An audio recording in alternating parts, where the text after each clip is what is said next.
कभी कभी आप जानते हैं, एक मौत सिर्फ एक परिवार को नहीं तोड़ती, वो पूरे के पूरे सिस्टम पर सवाल खड़े कर देती है। आज की ये कहानी सोनू कश्यप की है। एक ऐसा नाम जो अब सिर्फ एक इंसान का नहीं रहा, बल्कि एक आंदोलन बन चुका है। पूरी कहानी की शुरुआत होती है एक हत्या से, जो देखते ही देखते एक बड़े आंदोलन में बदल जाती है। तो चलिए आज इस पूरे मामले को जरा गहराई से समझते हैं। तो सबसे पहले ये जानना जरूरी है कि आखिर ये सोनू कश्यप था कौन और हुआ क्या था उसके साथ। देखिए, सोनू कश्यप मेरठ जिले का एक बिल्कुल आम सा नौजवान था। कोई बड़ा राजनीतिक रसूख नहीं, कोई ताकत नहीं। परिवार वाले बताते हैं कि वो अपनी सीधी सादी जिंदगी जी रहा था, अपनी रोजमर्रा की दुनिया में ही लगा रहता था। लेकिन फिर एक दिन सब कुछ बदल गया। उस दिन सोनू घर वापस ही नहीं लौटा, और कुछ घंटों बाद जो खबर आई उसने सच में सबको हिला कर रख दिया। सोनू कश्यप की हत्या हो चुकी थी, उसके शरीर पर चोट के निशान थे, और परिवार तो गहरे सदमे में था। ये सिर्फ एक मौत नहीं थी, ये बहुत सारे सवालों की एक दर्दनाक शुरुआत थी। और इन्हीं सवालों की आग से जानते हैं क्या हुआ? एक आंदोलन पैदा हुआ। आइए देखते हैं कि कैसे एक परिवार की इंसाफ की तलाश ने जनता के गुस्से को इतनी बड़ी आग में बदल दिया। परिवार ने प्रशासन से बहुत सीधे और बुनियादी सवाल पूछे। पहला, उसे मारा क्यों गया? दूसरा, आरोपी कौन है?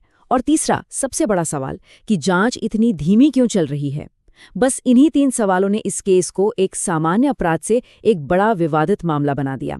इसके बाद धीरे धीरे परिवार का ये दर्द और गुस्सा सड़कों पर दिखने लगा। कभी कैंडल मार्च निकाले गए, कभी बड़ी बड़ी सामुदायिक बैठकें हुईं, और फिर तो मेरठ कमिश्नरी पर बड़े पैमाने पर प्रदर्शन भी हुए। इन सभी प्रदर्शनों में एक ही नारा था जो हर तरफ गूंज रहा था, जस्टिस फॉर सोनू कश्यप।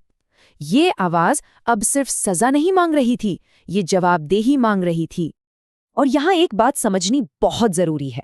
लोगों का जो गुस्सा था ना, वो सिर्फ हत्या को लेकर नहीं था। गुस्सा इस बात पर ज्यादा था कि उन्हें लग रहा था कि न्याय मिलने में बहुत ज्यादा देरी हो रही है। अब यहीं से कहानी में एक नया मोड़ आता है। सिस्टम और जनता के बीच एक सीधा टकराव शुरू हो गया। एक तरफ सरकारी बयान थे और दूसरी तरफ लोगों का अविश्वास, जिसके बीच एक गहरी खाई बन गई थी। मतलब कहानी के 2 पहलू बिल्कुल साफ थे। एक तरफ पुलिस का ये कहना था कि भाई जांच चल रही है, दोषियों को बख्शा नहीं जाएगा, लेकिन वहीं दूसरी तरफ प्रदर्शनकारियों का साफ मानना था कि हमें इस जांच पर कोई भरोसा नहीं है, सच्चाई को कहीं ना कहीं छिपाया जा रहा है। और जैसा कि अक्सर ऐसे मामलों में होता है, जैसे जैसे मामला बढ़ा, इसमें राजनीति की भी एंट्री हो गई। अलग अलग पार्टियों के नेताओं ने इस पर बयानबाजी शुरू कर दी, जिससे आरोप प्रत्यारोप का एक बिल्कुल नया दौर शुरू हो गया। लेकिन इस सब के बीच कश्यप परिवार का जो स्टैंड था वो बिल्कुल साफ था। उन्होंने 2 टूक कह दिया, हमें राजनीति नहीं चाहिए, हमें सिर्फ इंसाफ चाहिए। ये एक बयान उनकी लड़ाई की असल भावना और उनकी मजबूरी दोनों को दिखाता है। तो अब सवाल ये है कि भाई आज ये मामला आखिर है कहाँ? इंसाफ की ये जो अधूरी तलाश है, ये कहाँ तक पहुंची है? तो देखिए, आज की स्थिति ये है कि केस अभी भी जांच के दायरे में है। अधिकारी ये तो कह रहे हैं कि आरोपियों के खिलाफ कार्रवाई होगी, लेकिन सोनू का परिवार वो आज भी किसी ठोस कार्रवाई का इंतजार कर रहा है। और इसीलिए वो एक सबसे बड़ा और सबसे अहम सवाल आज भी वहीं का वहीं खड़ा है। क्या सोनू कश्यप को कभी पूरा इंसाफ मिल पाएगा? असल में देखें तो ये कहानी सिर्फ सोनू कश्यप की नहीं रह जाती।